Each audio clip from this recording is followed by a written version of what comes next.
Je me suis toujours posé beaucoup de questions. Est-ce que l'homme est bon? Est-ce que l'homme est fondamentalement mauvais?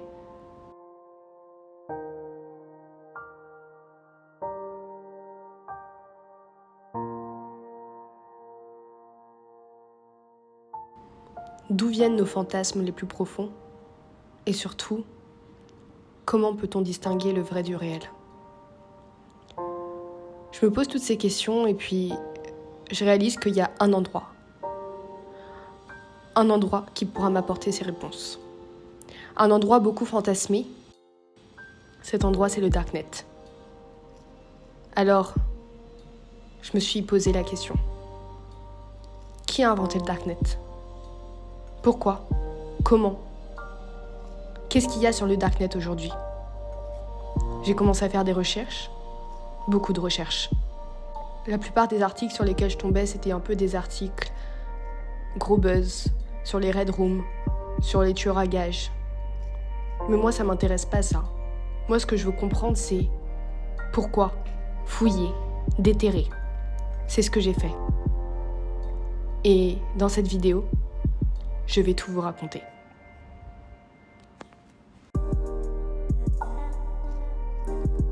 La première chose que j'ai tenté de comprendre, c'était comment se compose Internet.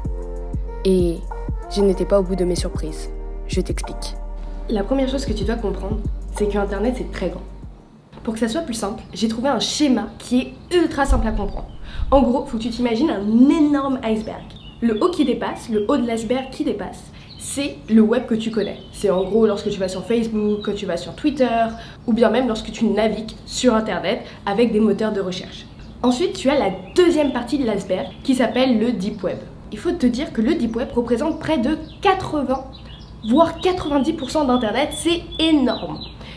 En gros, le Deep Web, c'est seulement toutes les pages qui ne sont pas indexées sur des moteurs de recherche. Donc c'est un peu plus sécurisé, un peu plus anonymisé, et ça sert à protéger un peu plus tes données. Donc en gros, le Deep Web, tu l'utilises aussi tous les jours sans en avoir conscience. C'est lorsque tu checkes tes mails sur Internet à travers un mot de passe, lorsque tu es sur ta page Facebook par exemple, ou bien même pour des archives gouvernementales. Et donc là, tout au fond de l'iceberg, c'est là que tu découvres le Darknet. Ou plutôt, devrais-je dire les Darknets. Parce que ouais, lors de mes recherches, j'ai découvert qu'il n'y avait pas un Darknet, mais plusieurs Darknets.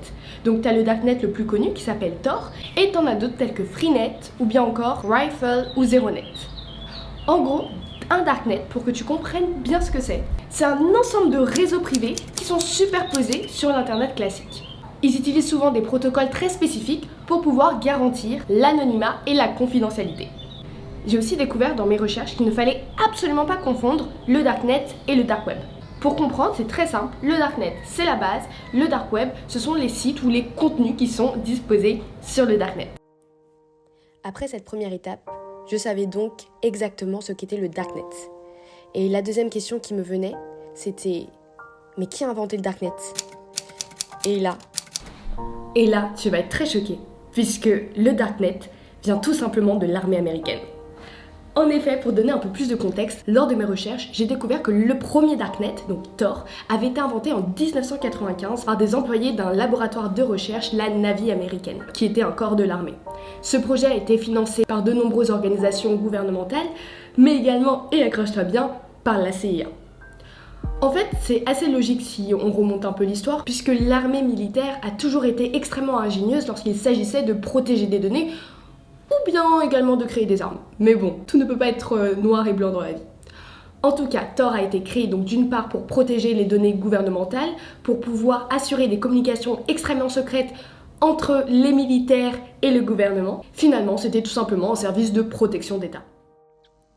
À cette étape de ma recherche, je savais déjà deux choses. D'une part, il n'y avait pas un Darknet, mais des Darknets qui étaient des réseaux privés et anonymes au sein d'un Internet plus large. Et la seconde chose, c'était que le Darknet n'avait pas été inventé par un hacker dans sa chambre en plein milieu de la nuit, mais plutôt par l'armée américaine. Alors, la troisième question logique qui venait à ça, c'était « Mais à partir de quand l'usage des Darknets s'est-il répandu au sein de la population? Et surtout, pourquoi faire ?» C'est le sujet de cette partie 3.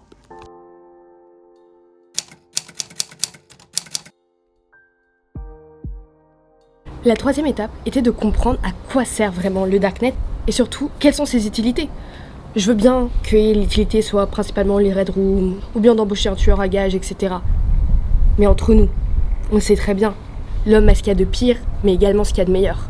Et moi, mon enquête ici, c'est de découvrir ce qu'il y a de meilleur. Avec mes recherches, j'ai découvert qu'il y avait vraiment 3 cas d'usage extrêmement répandus sur le Darknet.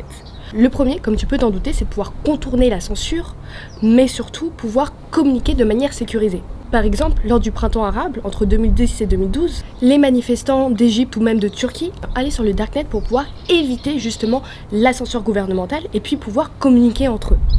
Sachant que, si tu ne le sais pas, Facebook ou bien même d'autres réseaux sociaux sont totalement accessibles grâce au Darknet. Enfin, et je sais que ça risque de vous surprendre, en France nous utilisons beaucoup le Darknet tout simplement pourquoi il faut savoir que notre cher pays, pays de la démocratie et de la libre pensée, nous sommes en guerre. N'est pas si en reste lorsqu'il s'agit de censure. En effet, la France est l'un des pays qui censure le plus, en tout cas sur les réseaux sociaux. Et de nombreuses personnes utilisent le Darknet pour pouvoir contourner cette censure et pouvoir communiquer librement. Le deuxième point que j'ai découvert, c'est que le Darknet était largement utilisé par des lanceurs d'alerte. Par exemple, on peut citer Julian Assange qui a créé Wikileaks, un site hébergé sur le Darknet qui permettait à tous les lanceurs d'alerte de pouvoir déposer leurs documents top secrets, leurs documents politiques pour pouvoir alerter la population. Le site comptait plusieurs milliers de documents top secrets défense gouvernementaux. C'était assez incroyable. Le site a notamment permis de découvrir des systèmes d'évasion fiscale à extrêmement grande échelle ou bien même encore plus grave de pouvoir révéler les massacres que les États-Unis avaient fait en Irak. Aujourd'hui, Julian Assange est prisonnier au Royaume-Uni pour espionnage et les États-Unis attendent de pouvoir l'extrader pour le condamner à la prison à vie. Autre point intéressant en tant que lanceur d'alerte, on va pouvoir citer le famoso Edward Snowden, ex-agent de la CIA, qui en 2013 a fait fuiter des milliers également de documents top secrets américains. Aujourd'hui, Edward Snowden est malheureusement réfugié en Russie, puisque les États-Unis veulent également le condamner pour prison à vie.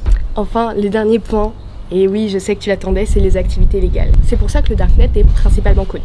Alors effectivement, le Darknet regorge de sites où tu peux te procurer tout type de produits, plus ou moins illicites. L'un des plus grands sites, c'était Skillroad, qui permettait à des vendeurs et des acheteurs d'échanger librement tout type de produits. Aujourd'hui, le fondateur est en prison et le site est fermé. Je voulais terminer par un dernier point, c'était la relation entre Darknet et crypto-monnaie.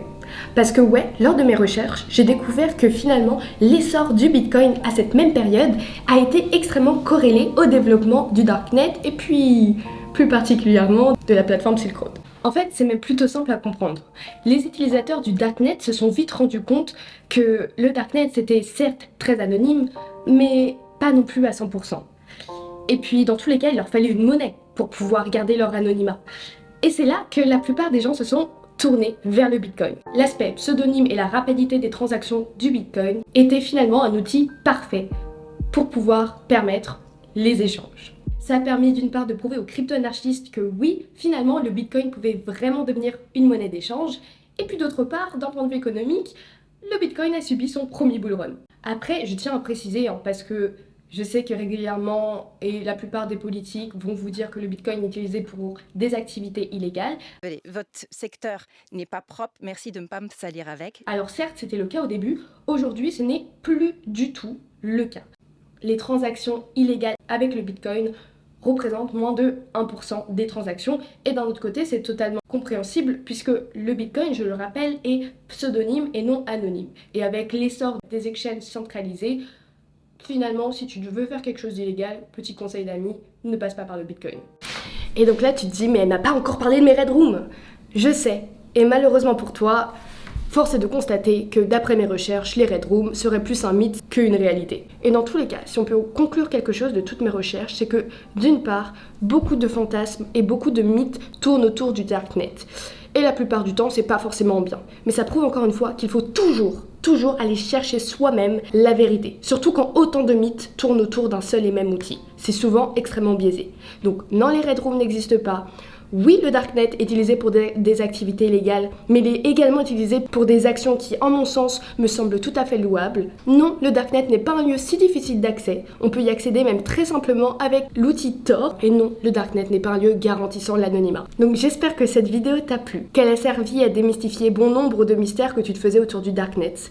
J'espère que t'es pas trop déçu, puisque finalement, le Darknet, c'est pas si mystérieux que ça, et surtout que cette vidéo t'aura permis de comprendre que la vie n'est pas manichéenne et que toute chose apporte du bon. Que ça soit les militaires qui ont apporté finalement l'outil Tor au cypherpunk, ou bien encore l'essor du Bitcoin grâce aux activités légales. Je te remercie, n'hésite pas à t'abonner, la chaîne est assez nouvelle, et on se retrouve la semaine prochaine pour une prochaine vidéo.